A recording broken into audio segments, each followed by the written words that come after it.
আমাদের এবারের টপিক হলো checkbox.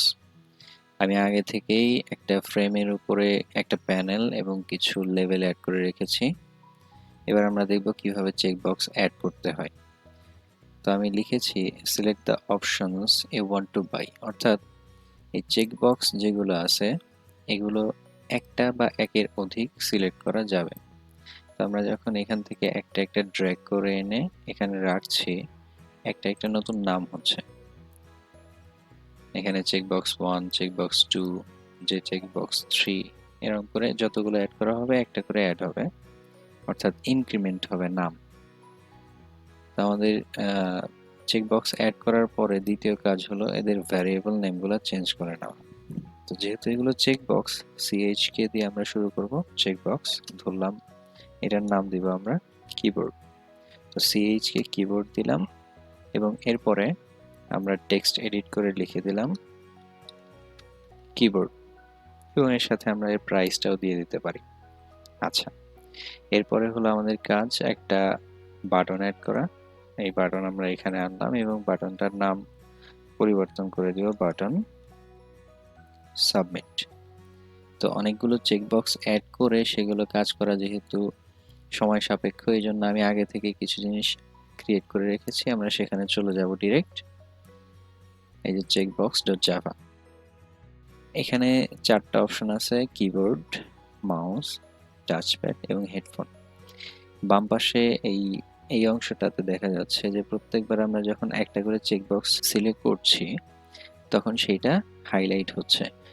Keyboard, mouse, touchpad, headphone এগুলো আমি আগে থেকে অ্যাড করে ভ্যারিয়েবল নেম চেঞ্জ করে দিয়েছি এবং সেই সাথে এখানে টেক্সটগুলো এডিট করে দিয়েছি।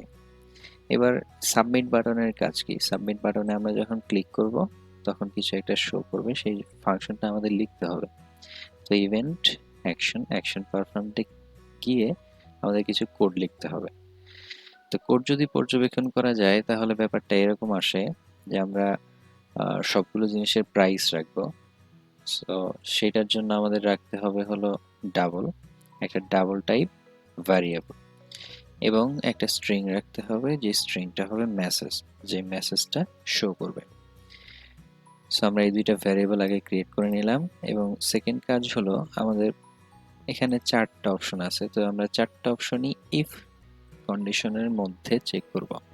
যদি আমাদের প্রথম কন্ডিশন চেক করা হয় এবং সেটা যদি সিলেক্ট করা হয় তাহলে আমরা কি করব, এই যে মেসেজটা আছে এই মেসেজের মধ্যে আপাতত কিছু নেই।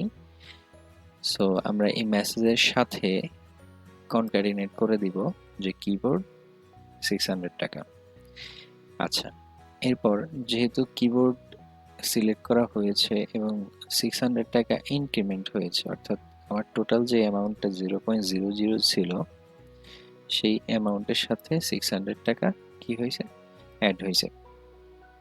এরপর আমাদের আরেকটা ইফ কন্ডিশন দিতে হবে। যেহেতু আমরা প্রত্যেকটা কন্ডিশনই টিক চিহ্ন দিতে পারি, অর্থাৎ এরকম না যে আমি যদি কিবোর্ড টিক চিহ্ন দেই বা সিলেক্ট করি বা চেক করি সেক্ষেত্রে আমি মাউস বা টাচপ্যাড এগুলো সিলেক্ট করতে পারবো না, ব্যাপারটা এরকম না।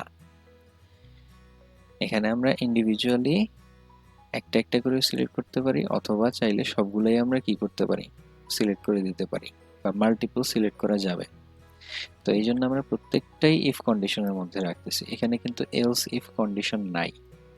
সো ইফ কন্ডিশনের মধ্যে আমরা এইবার দেখতেছি যে যদি মাউস চেক করা হয় তাহলে মাউসের এক্সট্রা 450 টাকা অ্যাড হবে, সেটা হলো টোটালের মধ্যে আমরা আগের টোটালের সাথে 450 অ্যাড করে দিব। এবং যে মেসেজটা ছিল, ধরলাম আগে আমরা কিবোর্ড সিলেক্ট করেছি, সেখানে এই মেসেজের সাথে কিবোর্ড 600 টাকা এবং একটা এক্সট্রা লাইন স্টোর করা ছিল, সেটার সাথে মাউস 450 টাকা এবং একটা নিউ লাইন কি হবে, কনক্যাটিনেট হয়ে যাবে। এভাবে আমরা টাচপ্যাড, হেডফোন যতগুলোই আমরা টিক চিহ্ন দিব বা সিলেক্ট করব সবগুলোর জন্যই কাজ করবে। আর যদি এরকম হয় যে আমরা কিবোর্ড এবং হেডফোন সিলেক্ট করেছি বাকি দুইটা সিলেক্ট করি নাই, সেক্ষেত্রে কি হবে, এই ইফ কন্ডিশনগুলো ইগনোর হয়ে, অর্থাৎ এই ইফ কন্ডিশনের মধ্যে এই চেক মাউস বা check touchpad dot E selected এই অংশটুকুর বুলিন ভ্যালু 0 হয়ে যাবে। তখন আর সেগুলো কাজ করবে না। আচ্ছা, এরপরে কাজ হলো আমরা 4টা কন্ডিশন চেক করার পরে একটা লাইন প্রিন্ট করব। যে মেসেজগুলো আগে থেকে স্টোর হয়ে আসছে সেই মেসেজগুলোর সাথে এক্সট্রা একটা লাইন প্রিন্ট হবে, যে টোটাল অ্যামাউন্ট লেখার আগে যেই দাগ আমরা দেই সেটা।